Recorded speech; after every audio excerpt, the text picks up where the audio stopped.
ಸ್ಪಷ್ಟವಾಗಿ ಹೇಳಿದ್ನಲ್ಲ ಇವಾಗ. ಹೌದಾ?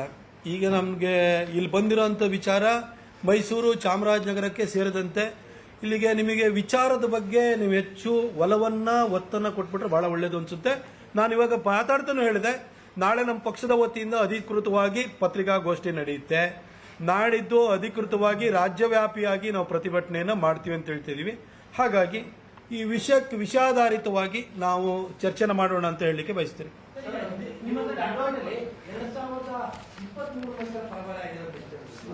ಇದು ನಾವು ಅದನ್ನ ನಮಗೇನಾಗಿದೆ ಅಂತಂದ್ರೆ ಸರ್ವೆ ನಂಬರು ನಮ್ಮ ಹತ್ರ ಎಷ್ಟಿದೆ ಅಂತ ಹೇಳಿದ್ರೆ ನಮಗೆ 1,000ಕ್ಕಿಂತ ಜಾಸ್ತಿ ಸರ್ವೆ ನಂಬರ್ಸ್ ಇದೆ. ಈಗ ಎಲ್ಲದನ್ನು ಕೂಡ ನಾವು ತೆಗಿಬೇಕು ಡಾಕ್ಯುಮೆಂಟು. ಇದರಲ್ಲಿ ಒಂದಷ್ಟು ಈಗ ಹುಣಸೂರ್ದು ಯೋಗಾನಂದವ್ರು ನೀವೇ ಹೇಳಿ ಯಾವ್ಯಾವುದನ್ನು ಕೊಟ್ಟಿದ್ದೀವಿ ಆಯ್ತಾ. ನೋಡಿ ಸರ್ವೆ ನಂಬರ್ ಇಲ್ಲೇ ಬಂದು ಸರ್ವೆ ನಂಬರ್ ಇದು ಹುಣಸೂರು ಗಾವಡಗೆರೆ, ಹುಣಸೂರು ತಾಲೂಕು ಗಾವಡಗೆರೆ ಇದು ಹೋಬಳಿ ಮರೂರು ಗ್ರಾಮ. ಇಲ್ಲಿ ನೋಡಿ ಸರ್ವೆ ನಂಬರ್ 101 ಮಸ್ಜಿದ್ ಸುನ್ನಿ ವಫ್ ಆಸ್ತಿ ಮರೂರು ಅಂತ ಹಾಕೊಂಡಿದ್ದಾರೆ. ಇದು 2022-23 ಈ ಸಾಲಿಗೆ ಅಂತದ್ದು ಪರಬಾರಿ ಆಗಿರೋದು. ಇದು 2023 ಆಗಿದೆ. ಅದು ಒಂದು ಹರವೆ ಅಂತ ಒಂದು ಗ್ರಾಮದಲ್ಲಿ ಇರೋದು 2 ಮುಸಲ್ಮಾನ ಕುಟುಂಬ. 3 ಎಕರೆ ಜಮೀನನ್ನ ಕಬರಸ್ಥಾನ ಅಂತ ಕೊಟ್ಟಿದ್ದಾರೆ, ಸ್ಮಶಾನ ಅಂತ ಕೊಟ್ಟಿದ್ದಾರೆ. ಇರೋರೇ 2 ಕುಟುಂಬ.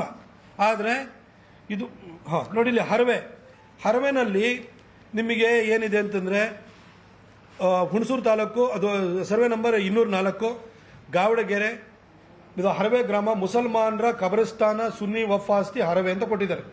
ಇದು 2016ರಲ್ಲಿ ಏನು ಸಿದ್ದರಾಮಯ್ಯ ಸಾಹೇಬರ ಸರ್ಕಾರ ಇದಕ್ಕೊಂದು ಆದೇಶವನ್ನು ಕೊಡ್ತು. ಅದರದ್ದು ರೆವಿನ್ಯೂ ಮಿನಿಸ್ಟ್ರು ಒಂದು ಸಭೆಯನ್ನು ಮಾಡಿಬಿಟ್ಟು ಇದನ್ನ ಡೈರೆಕ್ಷನ್ ಕೊಟ್ಟರು. ಅದಾದ ನಂತರವಾಗಿ ಇವೆಲ್ಲ ಭೂಮಿಗಳು ಟ್ರಾನ್ಸ್ಫರ್ ಆಗಲಿ ಶುರುವಾಗಿದ್ದು. ಅದಕ್ಕಿಂತ ಮೊದಲೇನು ಟ್ರಾನ್ಸ್ಫರ್ ಆಗ್ತಾ ಇರಲಿಲ್ಲ. ಅದಾದ ನಂತರನೇ ಇದು ಶುರುವಾಗಿದ್ದು. ಆನಂತರ ಇದು ಪ್ರೋಸೆಸ್ಗಳು ಆಗ್ತಾ ಹೋಗಿದೆ. ಈಗ ಸರ್ಕಾರದ್ದು ಈಗ ರೈತರ ಭೂಮಿದು ನಾವು ಪತ್ತೆ ಹಚ್ಚಿಲ್ಲ ಇನ್ನೂ. ಈಗ ಸರ್ಕಾರಿ ಭೂಮಿನ ಎಷ್ಟೆಷ್ಟು ಹೊಡೆದಿದ್ದಾರೆ ಇದನ್ನ ನಾವು ಪತ್ತೆ ಹಚ್ಚಿದ್ದೀವಿ. ರೈತರ ಭೂಮಿ ಇವಾಗ ರೈತರು ಎಲ್ಲೆಲ್ಲಿ ಈಗ ವಿಜಯಪುರದಲ್ಲಿ ಆದ ಹಾಗೆ ಎಲ್ಲೆಲ್ಲಿ ಆಗಿದೆ ಅನ್ನೋದು ನಾವು ಮಾಹಿತಿ ಕೇಳಿದ್ದೀವಿ. ನಾವು ಕಾಲ್ ಸೆಂಟರ್ ಹೇಳಿ ಮಾಡಿದ್ದೀವಿ, ಮಾಹಿತಿ ಕೊಡ್ತಾ ಇದ್ದಾರೆ. ಬಟ್ ಇದು ಸರ್ಕಾರಿ ಭೂಮಿನ ಹೊಡೆದಿರೋಂಥದ್ದು ನಾವು ಹೇಳ್ತೀವಿ. ಸರ್ಕಾರಿ ಭೂಮಿ ಅದರಲ್ಲೂ ಕೂಡ ಈ ಥರ ಈಗ ಶೇಂದಿ ವನ ಇರ್ಬೋದು, ಇದು ಹುಲ್ಲು ಬನಿ ಇರ್ಬೋದು, ಈ ಥರದ್ದು ಯಾವುದಿದೆ ಗೋಮಾಳ, ಇದನ್ನ ಬದಲಾಯಿಸೋಕ್ಕೆ ಸಾಧ್ಯ ಇಲ್ಲ. ಇಂಥದನ್ನ ಹೆಂಗೆ ಕೊಡ್ತಾ ಇದ್ದಾರೆ? ಅದು 2016ರಲ್ಲಿ ರೆವಿನ್ಯೂ ಮಿನಿಸ್ಟ್ರು ಸಭೆನ ಕರೆದು ಡೈರೆಕ್ಷನ್ ಕೊಟ್ಟಾದ ನಂತರ ಇವೆಲ್ಲ ಬದಲಾವಣೆಗಳು ಶುರುವಾಗಿದೆ. ಅದು 2016ರಲ್ಲಿ ಅವ್ರು ಪ್ರಾರಂಭ ಮಾಡಿದ್ರು.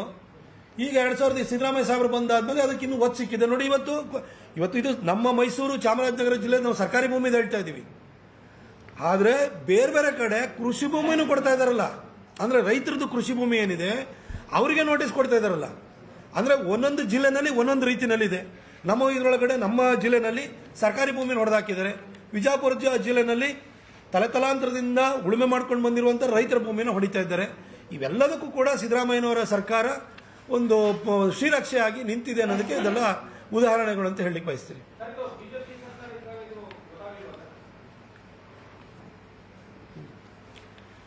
ಇದು ರೈತರ ಭೂಮಿಯ ವಿಚಾರ, ಇದೆಲ್ಲ ವಿಚಾರ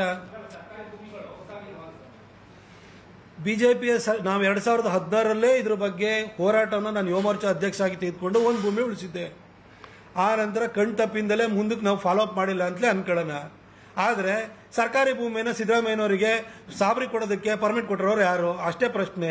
ನಿಮಗೆ ಸಮಸ್ಯೆ ಬೇಕು, ಸರ್ಕಾರಿ ಭೂಮಿ ಉಳಿಸೋದು ಬೇಕು, ಬಿಜೆಪಿ ಅವ್ರು ಮಾಡಿರೋ ತಪ್ಪು ಕಾಂಗ್ರೆಸ್ ಅವ್ರು ಮಾಡಿರೋ ಅಥವಾ JDS ಅವ್ರು ಮಾಡಿರೋ ಇದು ಬೇಕಾ? ಅದು ನಿಮ್ಮ ಪತ್ರಿಕೆಯಲ್ಲಿ ಬರ್ಕೊಳ್ಳಿ, ಪರವಾಗಿಲ್ಲ.